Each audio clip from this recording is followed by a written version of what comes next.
So can you see this, everyone? Because believe me, everyone's going to get something out of this. What you're fighting is not the fact that you don't complete a project, but your belief that you're not going to.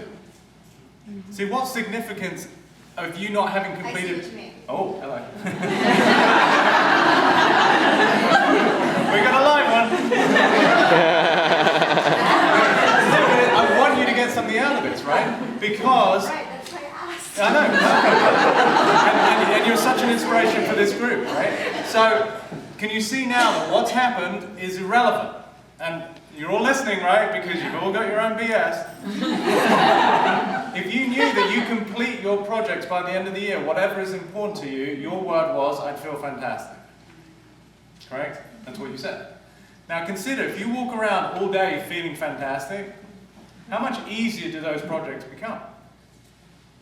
Well, a lot more doable. A lot more doable. Oops. Now what happens when they're a lot more doable? Are they likely to get finished? Yes. Yeah. So I want you to consider that your problem is not because of what you've done or not done in your case, but you believe that's going to keep going.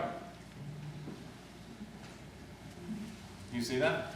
You got a lot of Pardon? You got a lot of I got a lot of ums in the room.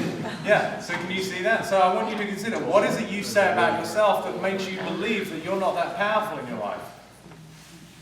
Because I'm not buying it.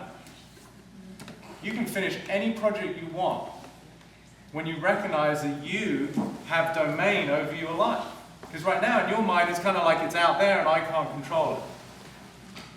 That's the trap that you have yourself in. That it's a problem. So now it's kind of like, a friend of mine said the other day,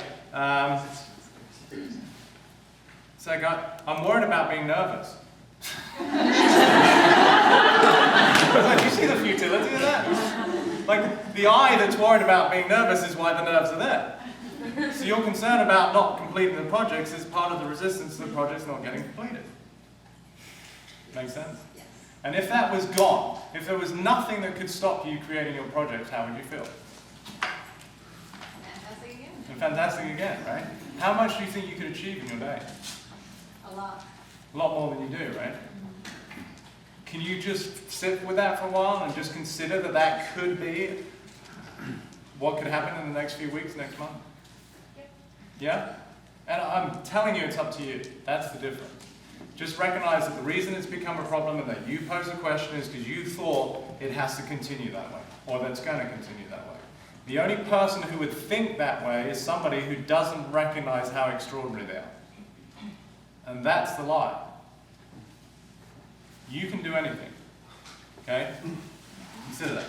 Yes? So how do you change it? If it's, we all have things that are continually reinforced on the negative side. How do you change it? And just... It does take conscious effort. So like, I love the expression someone once said, that you need the most amount of fuel in terms of a rocket launch to get out of the gravitational pull.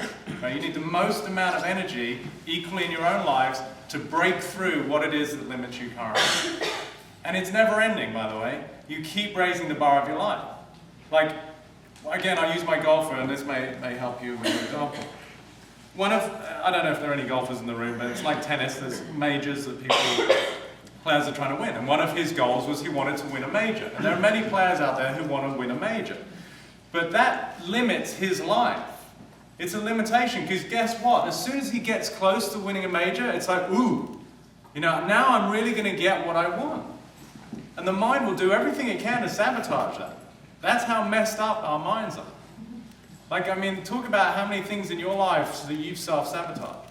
So we changed the context in which he operates. Instead of him trying to win one major, I said to him, he's Australian, I said, which Australian has the most majors? And he said, Peter Thompson, he's got 5. I said, okay, instead of you trying to win one major, how about your context of existence is you want to be the Australian with the most majors? He's like, ooh, that's exciting. Now he's stepping outside into a bigger arena. Can you see that? All of a sudden, he can go through 1 because that's no way he's stopping. He's got to get to 6. Why do you think Tiger Woods is so good? He didn't give a crap, excuse my French, about winning a major. He wanted to beat Jack Nicklaus's record of 18. He's already at 13 or something stupid.